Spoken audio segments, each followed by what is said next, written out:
Et salut à toi, bienvenue dans ce nouvel épisode du podcast Nourris ta santé. Aujourd'hui, je voulais te parler d'un sujet qui va être, je pense, assez court à traiter, mais où j'ai eu plusieurs questions, donc pas forcément récemment, mais depuis que j'ai commencé, par exemple, mon compte Instagram, j'ai eu pas mal de questions à ce sujet-là qui revenaient souvent, des questions un peu d'incompréhension. C'est en fait tout simplement quand par exemple sur les réseaux, dans les posts ou même les recommandations françaises, si on voit ça par-ci par-là, quand on voit des recommandations pour les nutriments, par exemple manger 9 mg de fer par jour,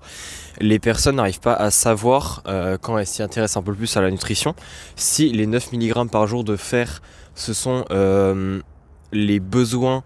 c'est-à-dire les besoins en fer qu'on a besoin mais absorbés par le corps. Donc autrement dit, si c'est 9 mg de fer par jour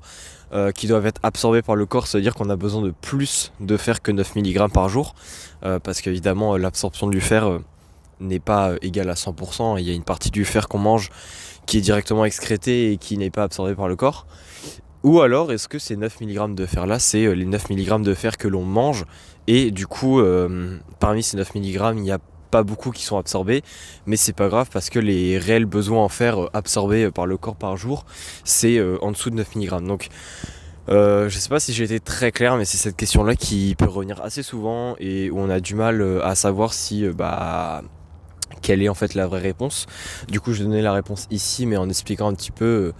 la différence entre les deux. Donc en fait ici là ce qu'on va parler, c'est des besoins nutritionnels vs les besoins nets qu'on appelle ça. Donc on s'en doute un peu avec le nom, mais les besoins nutritionnels, c'est les besoins d'un certain nutriment dans la journée en prenant en compte son facteur d'absorption, donc c'est-à-dire sa proportion d'absorption, donc sa biodisponibilité, etc. Et alors que les besoins nets, c'est en fait la quantité d'un nutriment qu'on a besoin par jour, mais qui doit être absorbé. Donc autrement dit, les besoins nets, c'est un peu comme le salaire, les besoins nets sont toujours inférieurs aux besoins nutritionnels. Et justement, pour répondre à ça, par exemple, si on prend le fer, quand on dit oui, tu as besoin de 9 mg de fer par jour, en fait c'est pas les besoins nets ici qu'on parle, c'est bien les besoins nutritionnels. Autrement dit, pour atteindre ces apports en fer, il faut effectivement manger 9 mg de fer par jour via son alimentation, et parmi ces 9 mg il va y avoir généralement, donc on considère les besoins nets en fer entre 2 et 3 mg pour la plupart des personnes. Donc voilà, tu te rends compte que effectivement si tu manges 9 mg, tu as moyen d'avoir 2 mg de fer dans la journée. Après ça dépend évidemment des sources de fer que tu manges dans la journée, c'est-à-dire que je vais pas rentrer dans les détails, c'est pas le sujet, mais il y a le fer M et le fer non M, donc le fer héminique et non héminique. Et évidemment le fer héminique a à peu près un taux d'absorption qui est égal à 20% contre le fer non héminique qui est à peu près à 4%. Donc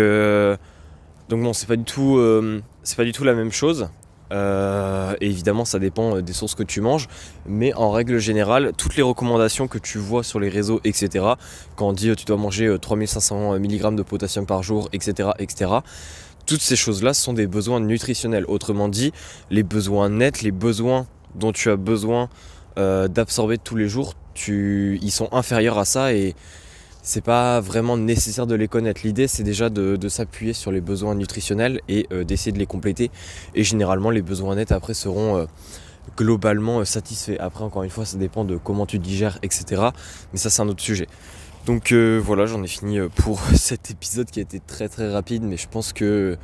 même s'il a été très rapide, c'était quand même un point à éclaircir qui est tout de même important.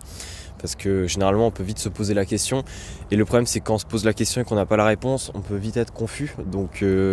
ça me semblait intéressant de le faire. Et si comme d'habitude tu as des questions, un point n'est pas clair, etc., n'hésite pas à m'envoyer un message sur Instagram, et d'ailleurs à me suivre,